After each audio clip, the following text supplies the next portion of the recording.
Hi guys, so I'll crack straight into it. Not much of a warm up here. I'll just give you the information. I have put a link in the description box below to a video that was, I think, posted today within the last 24 hours by Jan de Villiers from South Africa of a prophetic dream he received earlier this year from God, and he was shown. He calls them dream visions. I call them prophetic dreams. He describes them as dream visions, but he is a, to be clear, a Christian dream seer and mystic from South Africa. He's Afrikaans and really nice guy, really humble. We're kind of e-buddies, online friends. We talk in comments. He's very extremely intelligent and he's a good guy. Not perfect, like you, like me, like none of us are perfect, but basically a pretty good person. And I've also put a link to his blog in the description box below, which he's mostly active on his blog now, and I'll get into that a little bit later. But basically, he was shown in this prophetic dream, which I put the link to below. This is crazy, guys. He had this prophetic dream, and he was shown it before it happened. God showed him this white horse galloping, covered in blood, and then that dream fulfilled somewhat sometime later. And there was that incident in London. I'll put a link to his blog entry where he talks about that dream being fulfilled. And I'll also put a link in the description box below to some YouTube news clips of the incident. So what happened is I think it was three military horses from the English Defence Force, military, became scared by some, I think it was a construction noise or something, and they bolted. And there was this dramatic image of two or three horses. I think it was at least two, might have been three, definitely two, galloping through the streets of London, and one of the white horses was covered in blood. Now, this was an omen. This was an omen of the coming war, and some people who aren't completely spiritually shut down could see that very obviously this was a bad omen, right? Okay, there's this huge war in Ukraine. The UK is really supporting a very aggressive posture against Russia, and they're sending them Storm Shadow missiles. They're being very aggressive. Russia is warning England, we're gonna hit you with missiles. We're gonna nuke you. They keep saying we're gonna do it. Everyone, including myself, and Jan has been shown this. I've been shown this. Many others have been shown this. They're not bluffing. The Russians aren't bluffing. A lot of Westerners just think, ha ha. They've just got crappy, tanks from the 80s and they're losing because they just listen to the Western media, which is lying to them. The Russians are actually winning. Slowly but surely they're winning. And they just think, ha ha, they're just bluffing. No, they're not bluffing. Yeah, we've all been shown this. And it's crazy, guys. Jan was shown that horse. If you go watch that video below, that white horse covered in blood galloping through the streets of London. He was shown that by God months before it happened, and he was told that, quote, World War III has begun and would begin in May. He talks about, he doesn't quite understand that. And perhaps looking back, historians will agree, but we've certainly seen that things have picked up since May. And I will add, yeah, I would highly recommend everyone who follows this blog to at least check his stuff out. For South Africans, it's particularly relevant because this guy's IQ is off the charts.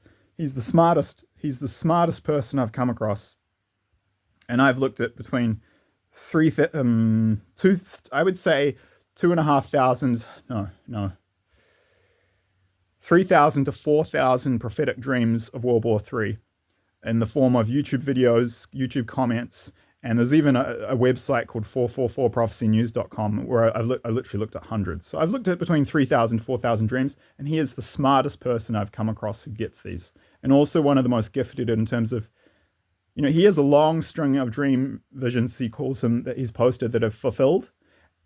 Like he has a track record of seeing stuff ahead of time, and then it comes true. Interestingly, I'll also point out, I have had a prophetic dream about London being nuked. Jan has had a prophetic dream about London being nuked. I have had a dream about how the genocide of the English in World War III. Jan has had a dream about the genocide of the English in World War III. He got showed it will be done by the Russians dropping all these new kinds of nuclear weapons. It was horrible. That dream's really disturbing. The Wall of Fire dream. I'll put links to those in the description box below. Yeah, that's why I say it. Like Senator Van Rensburg in South Africa was shown that, quote, all that will be left of England is a couple of lean pigs, as he put it. Like it does appear England, like East Prussia, as a kind of political entity, it will end in World War III. It looks quite possible that England will disappear. And then mum and dad are dead, so the kids are on their own. So that'll be interesting, because if that happens, Australia, New Zealand, and Canada will become republics by default. They'll be orphaned. And the political structure of the islands of Great Britain will be completely reorganized in the aftermath of the war. We'll see. So yeah, London being nuked, genocide of the English, 1, 2, 3. Jan was shown ahead of time Russia invading Ukraine, just like me. In both cases, we put dreams up about that long before it happened, then they fulfilled. Well, it was only 2 months. He actually was shown it much earlier than me. 4, we've both been shown that Russia has extremely advanced weapons that they're keeping hidden. We've both had multiple dreams about this. 5, we have both been shown that Russia will take all of Europe in time. He has numerous dreams about this still up on his YouTube channel. 6, we have both had dreams about. Well, I was actually, in my case, it was a little technical. It happened by a mechanism I call dream transference. But we've had dreams about the coming civil war in South Africa. He's your go-to guy for material about that. He's been given tons of detail, and he's pretty. He gets a bit pissed off and kind of he vents a bit about Africans at points, and some of what he says I don't agree with or endorse. I will say that. It's putting it diplomatically, but you have to give the guy a break. He doesn't do it much. Overall, he's pretty fair, and at times he's just understandably pissed off because the country's going back to the Stone Age, being run by corrupt African leaders. Not all Africans are corrupt, but the ones in power sure are. And South Africa is falling apart, and it's bad for everyone: black, white, Indian, colored, just everyone. So you have to cut them a break on that.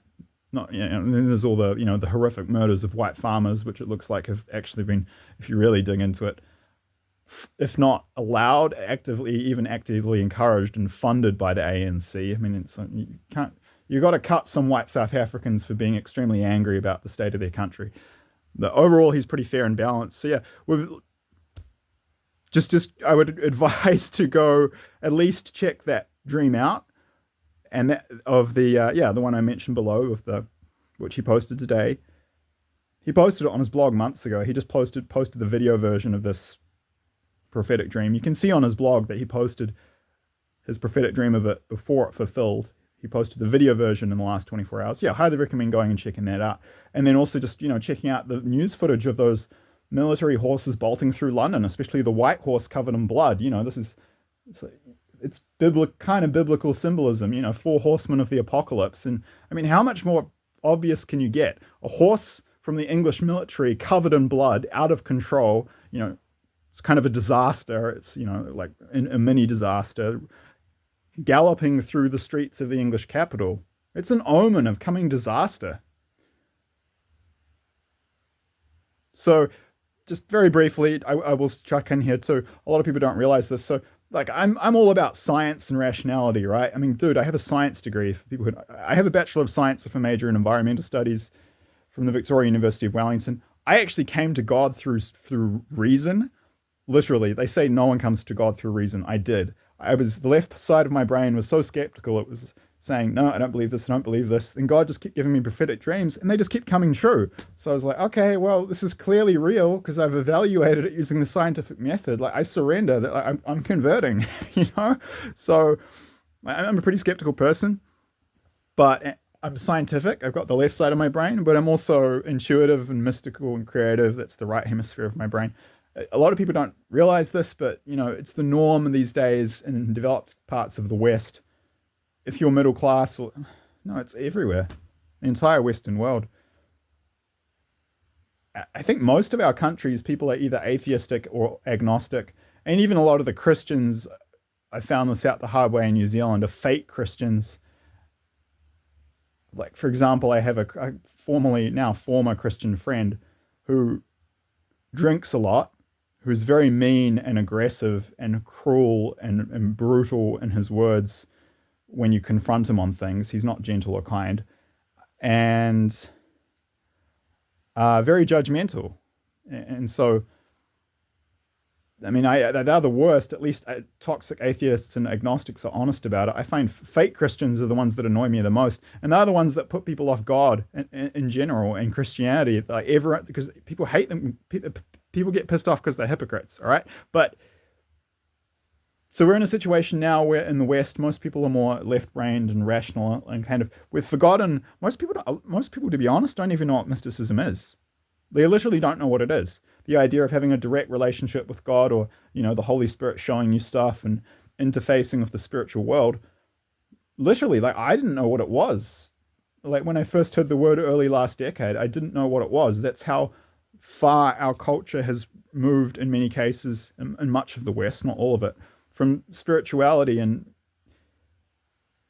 granted, a lot of that was, just like a natural pendulum swing away from the corruption of organized religious institutions. I mean, there's huge corruption in the modern churches.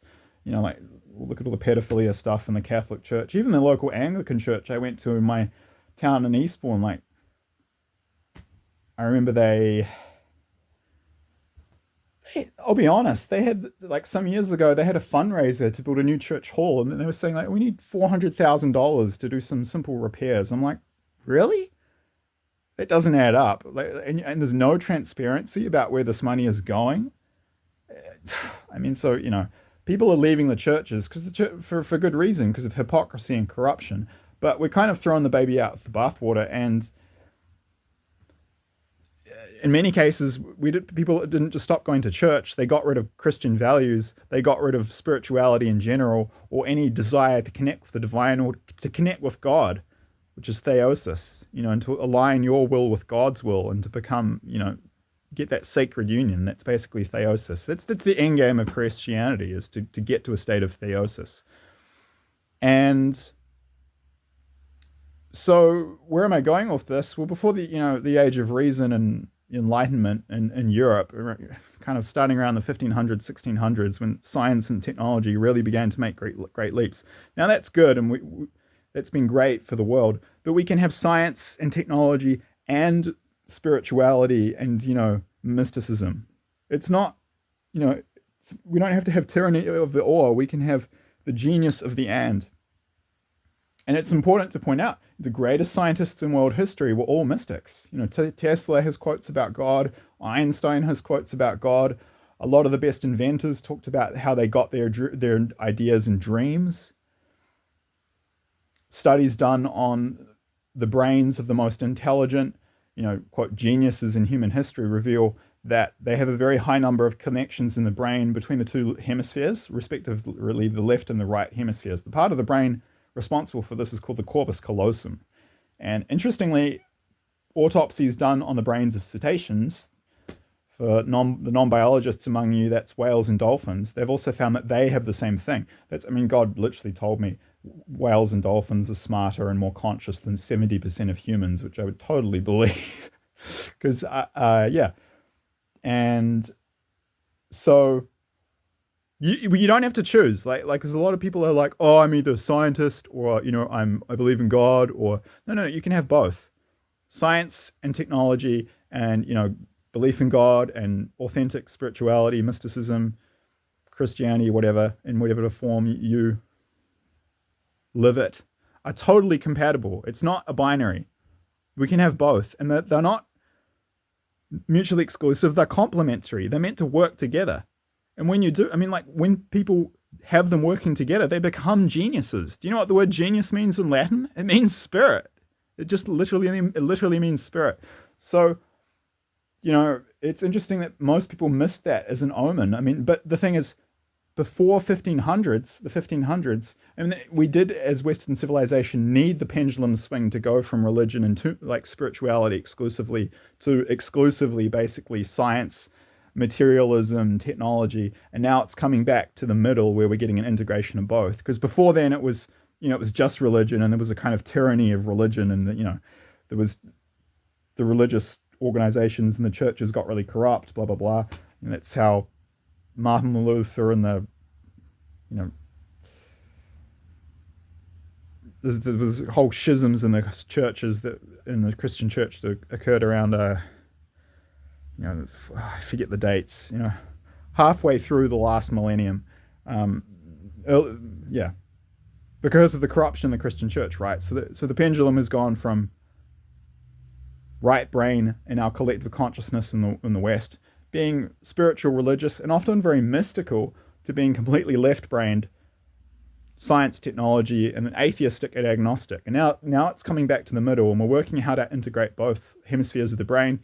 This corresponds to levels 7, 8, and 9 in spiral dynamics. That's yellow, turquoise, and indigo.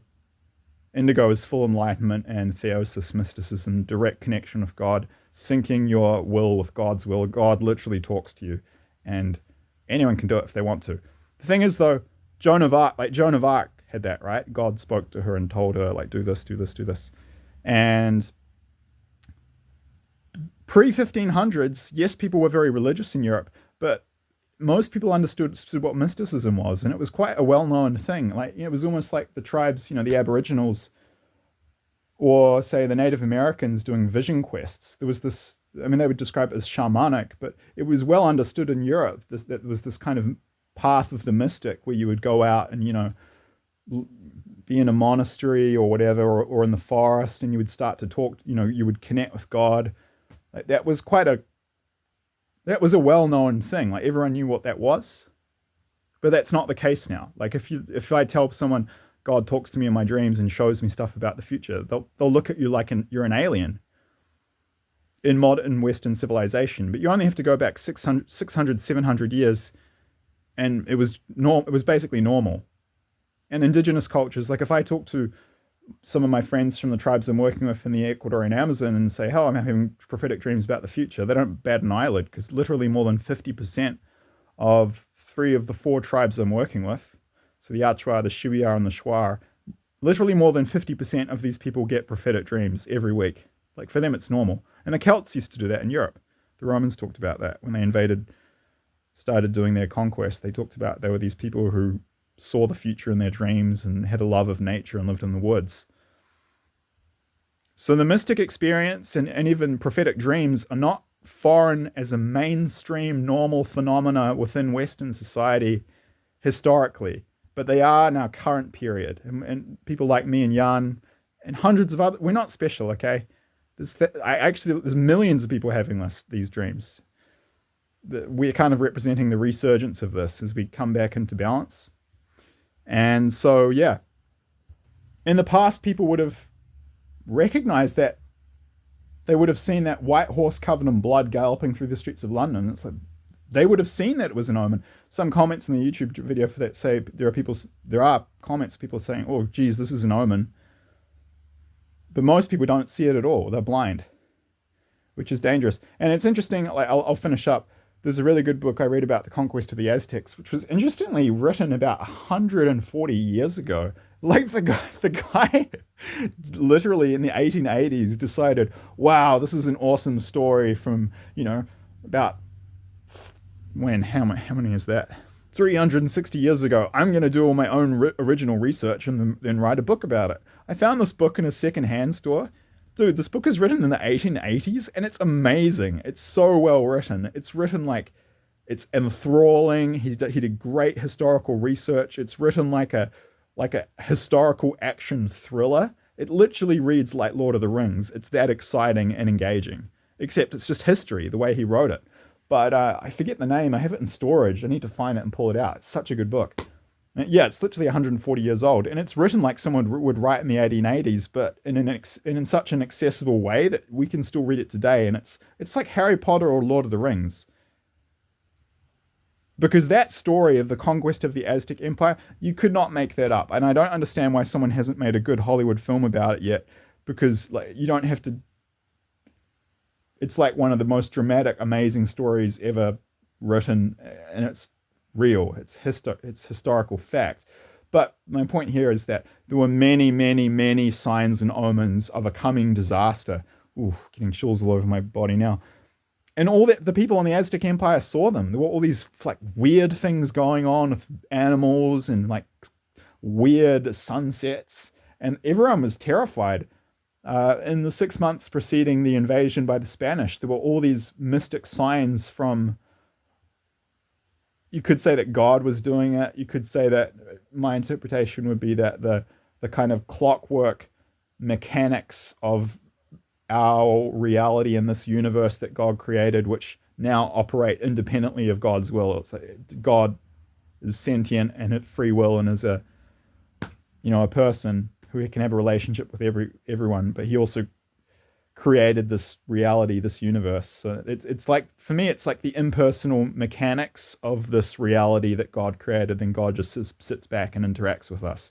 And the impersonal mechanics of this reality that we created give us all these signs. I mean, maybe God just throws in a few directly and like literally give. I think that happens too. God literally puts out omens for the entire world to see.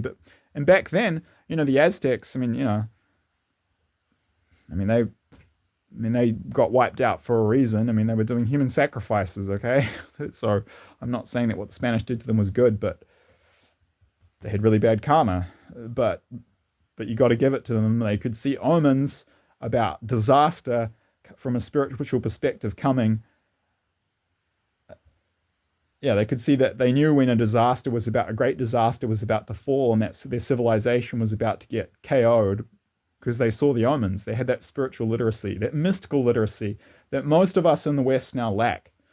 So yeah, I would encourage you to go watch the news video of the horse running through the street. Have a look at Jan's, the video I posted. Check out his blog, and as I mentioned, just for anyone who's interested, you can go through his videos and his blog entries and see. Like I say, there's 6, me and him separately, independently. We don't know each other. God completely independently gave us dreams about the same stuff, and we've even been given prophetic dreams about the same stuff independently, not knowing the other one had been given them, and they fulfilled. So Jan's a good one to follow if you're interested in this stuff, and especially if you're from South Africa, because I mentioned he posts a lot of stuff specifically about South Africa, including how to prep for what's coming. So he's quite practical and very intelligent. So the part of this video, probably the last half, is more discussion. I'll put a note in the description box or in the title so people can skip that if they want. But yeah, and